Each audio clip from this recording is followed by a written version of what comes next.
bonjour chers élèves. Donc, la séance d'aujourd'hui, ça concerne toujours la correction du sujet national 2019 en matière sciences de l'ingénieur pour les classes sciences maths B. Donc, aujourd'hui, on va entamer la deuxième partie de l'épreuve. Très bien. Donc, la deuxième partie de l'épreuve, c'est la situation d'évaluation numéro 2.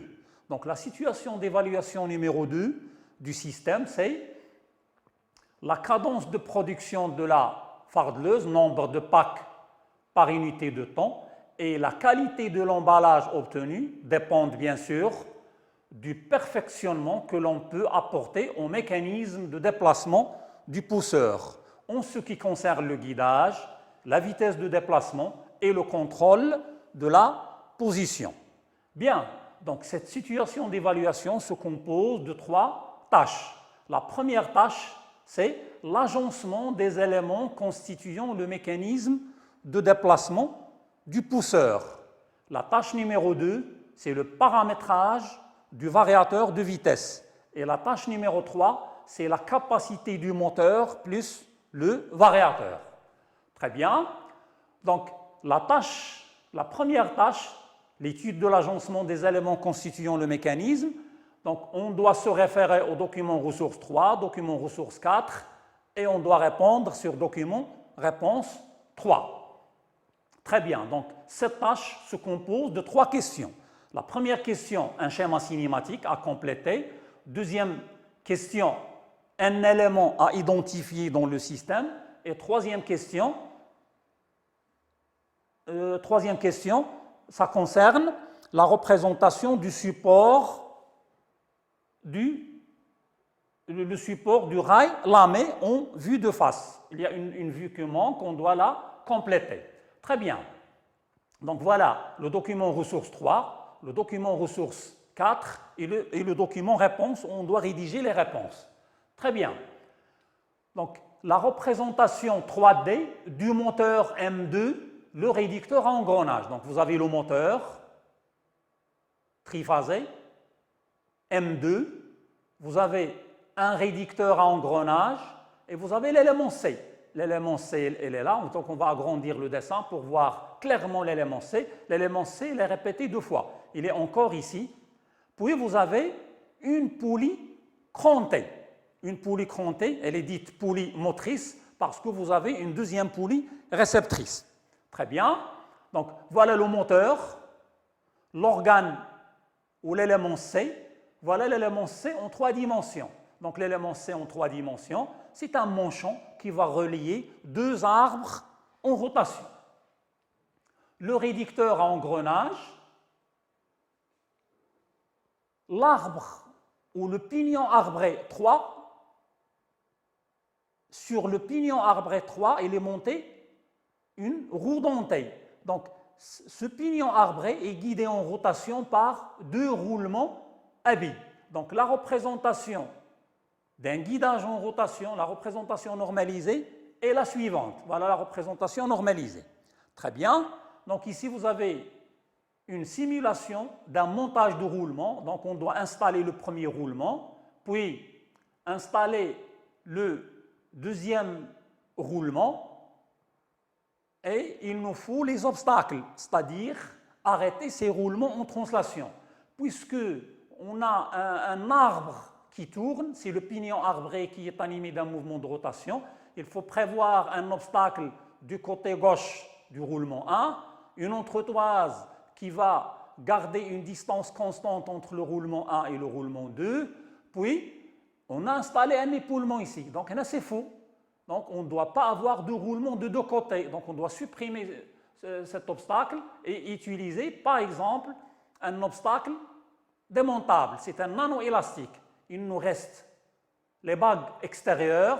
Donc les bagues extérieures, par exemple, du côté droit, la bague extérieure est fixée par un couvercle et du côté gauche, par exemple, la bague extérieure du roulement à gauche, il est fixée par un épaulement sur l'alésage, bien sûr. Très bien.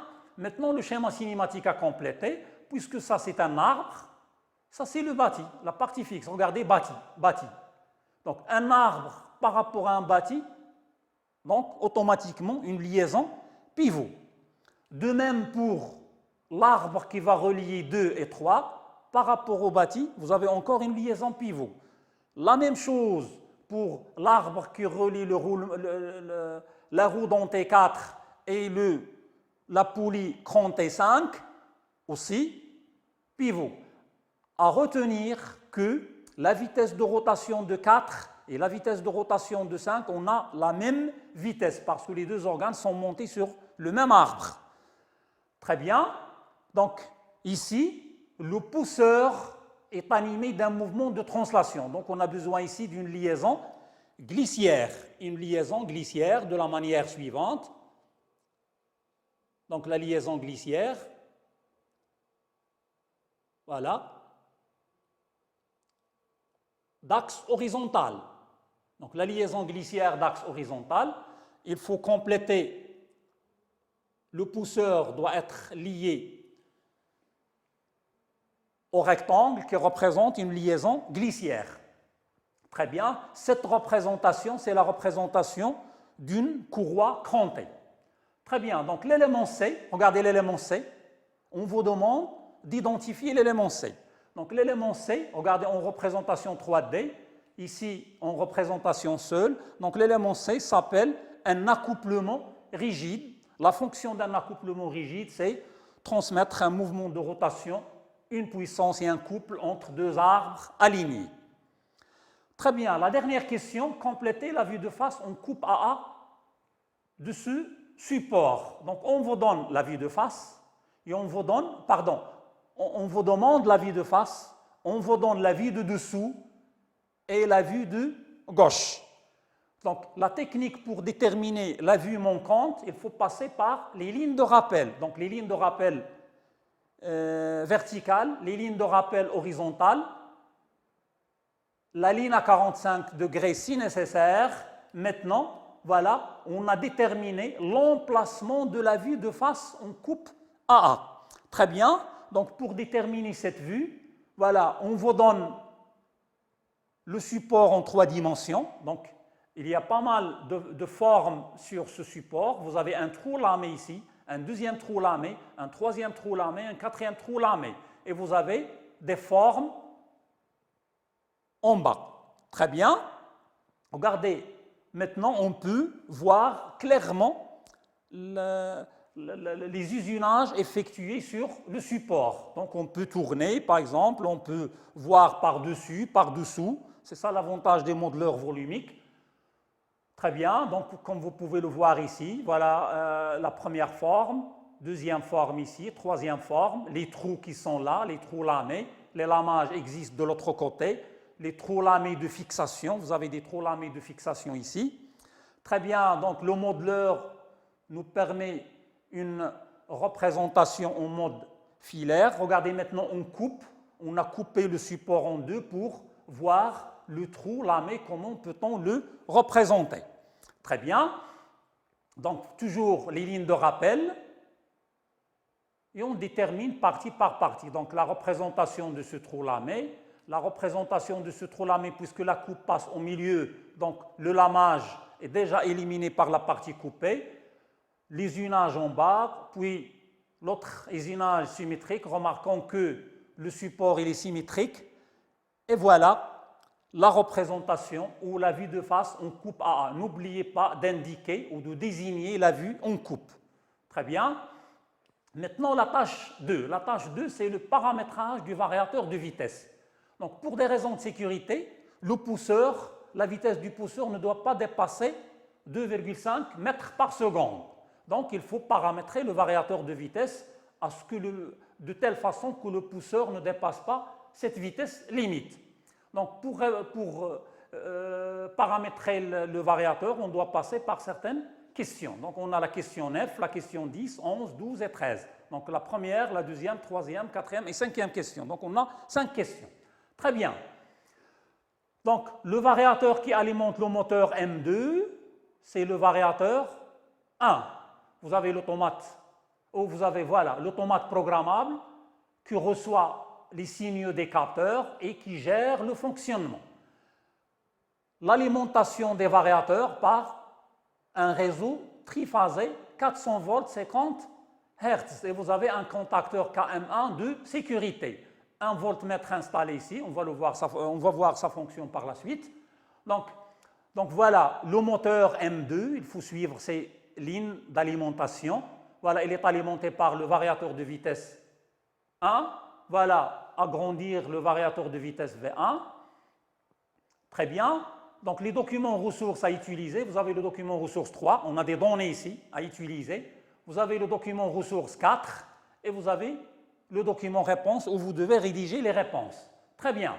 Donc la chaîne cinématique, je rappelle toujours, cette chaîne, c'est très très importante pour qu'on puisse suivre soit le mouvement, soit la puissance. Donc vous avez le variateur de vitesse, bien sûr, avant le variateur de vitesse, vous avez la fonction alimentée. Donc le variateur à la sortie d'un variateur de vitesse, vous avez la fréquence en Hertz variable. Elle alimente le moteur où elle distribue l'énergie vers le moteur, elle réalise la fonction distribuée. Donc le moteur M2, à la sortie du moteur M2, on a la vitesse N1. À la sortie du réducteur à engrenage, on a la vitesse NR1. Puis, système polycourroie qui va entraîner le pousseur en translation. Donc, les deux caractéristiques du pousseur en translation, vous avez la vitesse et la force. Et vous avez toutes les données nécessaires pour réaliser cette tâche. Très bien. Donc, le coulissou, il est guidé en translation par deux tiges de guidage. Les tiges, voilà, qui s'appellent aussi des rails. Des rails, ce sont des tiges cylindriques. Vous avez ici une douille à billes. Les douilles à billes, vous avez ici une représentation des douilles à billes. Donc, vous avez la circulation des billes. Donc, les douilles à billes, sa fonction, c'est un guidage en translation avec précision. Très bien. Expression et calcul de NR1 à la sortie du réducteur d'engrenage. Il faut faire attention. On vous demande ici NR1 en tours par seconde. On a l'habitude toujours de calculer la vitesse en tours par minute. Donc, ici, on demande la vitesse en tours par seconde. La deuxième question, l'expression de la vitesse du moteur. Donc, pour répondre à ces deux questions, il faut utiliser la chaîne cinématique du mécanisme, c'est-à-dire il faut utiliser les données du réducteur, les nombres de dents, puis le rendement, puis les données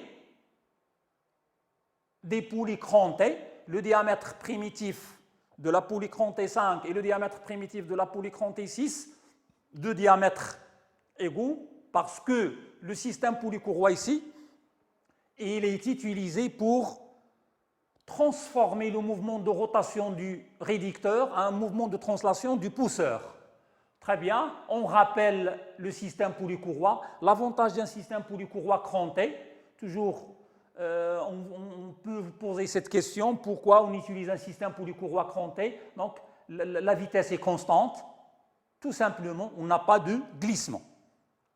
Très bien, donc ces données sont déjà sur le document ressources 3. Très bien, donc maintenant, vous avez la poulie, la vitesse et la vitesse de rotation. Donc la relation entre la vitesse linéaire et la vitesse de rotation, donc V égale R oméga. R, c'est le diamètre primitif divisé par 2, et oméga, c'est 2 pi n sur 60. Donc on a divisé par 1000 pour convertir en mètres. Finalement, on peut tirer maintenant NR1. Donc NR1 égale 1000 fois la vitesse maximale divisé par pi fois le diamètre primitif. Le diamètre primitif, on a déjà la valeur, donc on trouve NR1 égale 12,45 tours par seconde. Maintenant, une fois on a déterminé NR1, on peut déduire N1.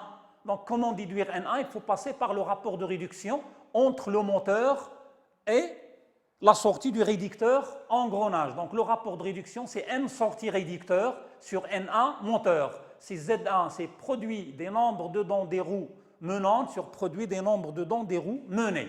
Finalement, N1 égale NR1 sur R, donc tout calcul fait, donc un calcul simple, on trouve N1 égale 31,22 tours par seconde.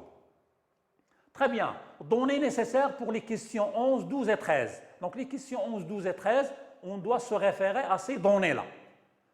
Donc, toujours, il faut se référer au document ressources 3.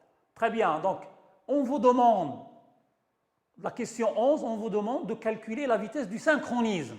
On l'appelle aussi la vitesse statorique du moteur. On sait que le moteur asynchrone, c'est pour cela il est dit asynchrone, la vitesse du synchronisme est supérieure à la vitesse du rotor à un glissement près. Un glissement, comme vous pouvez le remarquer, donc le glissement est toujours faible.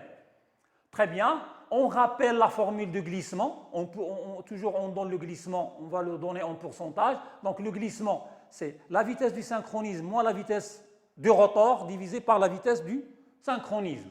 Très bien, donc on tire la vitesse du synchronisme, c'est N1 sur 1 moins G. Finalement, la vitesse du synchronisme, c'est 32,18. Il n'y a pas une grande différence avec si on compare NS1 et N1, il n'y a pas de grande différence. C'est 31,22, 32,18. Très bien. Maintenant, calculer la fréquence F1 à la sortie du variateur de vitesse. On sait que la vitesse du synchronisme, c'est la fréquence divisée par le nombre de paires de pôles. Le nombre de paires de pôles, c'est une donnée, disponible sur le document ressources 3. Très bien, donc F1, la fréquence ici, c'est NS1 fois P. Très bien, donc on trouve la fréquence, c'est 64,36 Hz, bien sûr. Conclusion. Il faut conclure quant au respect de la sécurité si le variateur est paramétré de façon à ne pas dépasser une fréquence de 60 Hz. Donc, si on paramètre le variateur de vitesse à une fréquence de 60 Hz, est-ce que la vitesse du pousseur, ou il faut vérifier que la vitesse du pousseur ne dépasse pas 2,5 mètres par seconde. Donc, cette fréquence est obtenue, comme vous pouvez si vous avez suivi, donc cette fréquence est obtenue avec une vitesse de 2,5. Si on fixe le variateur à 60 Hz, donc on obtient une vitesse qui est inférieure à Vmax, bien sûr. Donc, oui, la sécurité sera respectée. Très bien, la tâche numéro 3. La tâche numéro 3, c'est la capacité du moteur et du variateur. Donc, pour emballer un nouveau produit, donc, il y a des paramètres qui changent. Donc, on a un effort, un nouveau effort, donc F égale 100 newtons, et une vitesse de déplacement de 1,2 mètres par seconde. Donc, pour réaliser cette tâche, on a certains paramètres à vérifier où il faut répondre à certaines questions. Vous avez 6 questions, donc on va passer on passe à la première question. Donc, toujours les documents ressources disponibles, voilà les documents ressources à utiliser et le document réponse où vous devez rédiger les réponses. Donc vous devez rédiger les réponses, document réponse 4 et document réponse 5. Très bien, toujours la chaîne cinématique est très intéressante. Donc on a fixé F et on a fixé V. Et on va faire la même chose, on va faire un calcul inverse pour vérifier le moteur. Est-ce que le moteur qu'on va obtenir avec la nouvelle force et la nouvelle vitesse, est-ce qu'il est capable, ou le moteur fixé par le constructeur, est-ce qu'il est capable de fournir cette force et cette vitesse? Très bien, donc le document ressource 3 toujours, le document ressource 4. Très bien, exprimer et calculer la puissance à fournir par le pousseur. Tout simplement, c'est une puissance de translation, F fois V, donc 100 fois 1,2, donc c'est 120 watts, à signaler que la force, elle est en newton, la puissance en watts et la vitesse en mètres par seconde. Très bien, toujours les données, vitesse, force, vitesse, force. Maintenant, expression et calcul de la puissance PM à fournir par le moteur. Donc, on a déterminé la puissance ici, à la sortie du réducteur d'engrenage, c'est la puissance qu'on a calculée ici, c'est la puissance de translation qu'on a calculée. Entre cette puissance et cette puissance, vous avez le rendement du système polycourroie, du système polycourroie cranté. Donc le rendement du système polycourroie cranté, c'est la puissance qu'on a calculée divisée par la puissance à la sortie du réducteur d'engrenage. La puissance maintenant à fournir par le moteur, la puissance à fournir par le moteur ici, il faut passer par deux rendements. On sait que le rendement global, c'est le produit des rendements. Donc le rendement du système polycourroie multiplié par le rendement du réducteur, ici ce symbole indique un rendement, je m'excuse ici, donc le rendement du système polycourroie fois le rendement du système réducteur à engrenage égale la puissance qu'on a déterminée ici divisée par la puissance du moteur. Finalement, la puissance du moteur, c'est la puissance du pousseur divisée par le produit des rendements. Tout calcul fait, on trouve une puissance du moteur 144,92 watts. Maintenant, l'expression est calcul de la vitesse de rotation à la sortie du réducteur. À la sortie du réducteur, on va noter cette vitesse NR2, vitesse à la sortie du réducteur en engrenage. On sait que V égale R oméga, avec oméga c'est 2πn sur 60, et le rayon primitif, c'est le diamètre primitif divisé par 2, bien sûr, il faut convertir en mètres. Donc, NP5, voilà la formule de la vitesse de rotation à la sortie. Ici, on a NP5 égale NR2, ici, à ce niveau-là. La sortie du réducteur, à la sortie du réducteur, la vitesse à la sortie du réducteur, c'est la vitesse de la poulie 5. Finalement, la vitesse à la sortie du réducteur, c'est calculé, c'est 359,89 tours par minute. Donc un rappel ici, un rappel très important.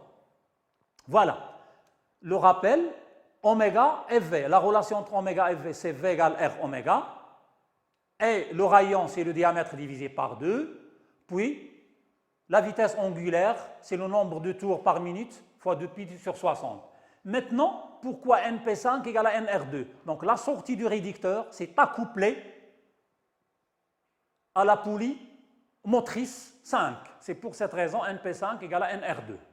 Très bien. Maintenant, expression et calcul de la vitesse N2, la vitesse à la sortie du moteur. Donc on a déterminé cette vitesse, il faut passer par le rapport de réduction. Donc le rapport de réduction, c'est NR2 sur N2. NR2 sur N2, donc tout calcul fait, on trouve N2, c'est 899,74 tours par minute. Maintenant le couple. La formule du couple, c'est très simple à ce niveau-là. La puissance du moteur, c'est le couple fois oméga. On a déterminé la puissance à partir de la puissance de translation. On a déterminé la puissance du moteur. On a déterminé la vitesse de rotation. Donc, on tire le couple moteur. Donc, le couple, c'est 1,53 Nm.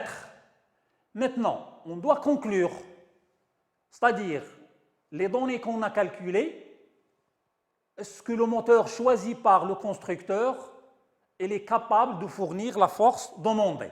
Très bien, donc pour cela on dresse un tableau. Voilà ce tableau, on note les données du constructeur, les valeurs calculées, une comparaison. On remarque que la puissance calculée est inférieure à la puissance nominale du moteur fournie par le constructeur. La vitesse de rotation aussi est inférieure à la vitesse fournie par le constructeur. Le couple, la même chose, est inférieur au couple nominal. Donc, en conclusion, le moteur M2 est valide pour réaliser cette tâche ou pour fournir l'effort demandé. Voilà, c'est ici que prend fin la deuxième partie et on va passer à la troisième partie et la dernière de l'épreuve.